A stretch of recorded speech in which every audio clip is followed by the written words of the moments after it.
Residents all across mid-Michigan are picking up the pieces left behind by yesterday's severe storms that left thousands in the dark, knocked down power lines, uprooted trees, and damaged homes and vehicles statewide. Thanks for joining us for the news at 5. I'm Meg McLeod.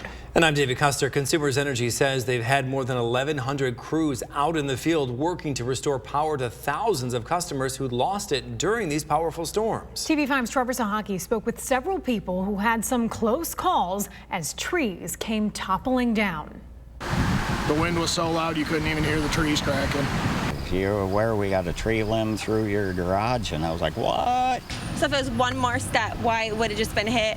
3 mid-Michigan residents, 3 stories of last night's storm. Just a sheet of white came at us and hit us out of nowhere. Saginaw Township resident Jake Levy. My truck got hit, trampolines off in the neighbors, on their deck, next to their house. Levy's house was mostly untouched. Saginaw resident Mark Coleman couldn't say the same about his property. And it felt like something like an airplane crashed into the house. But as soon as I walked out of the room and looked out the back window here, I saw something that I hope to never see again.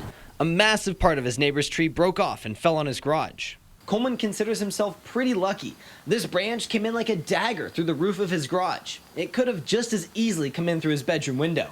This was by far one of the worst, I think, that Saginaw, city of Saginaw, has encountered in quite some time.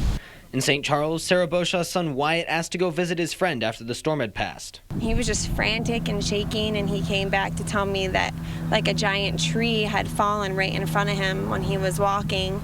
After her son calmed down, they went back to check the tree. It was no flimsy branch.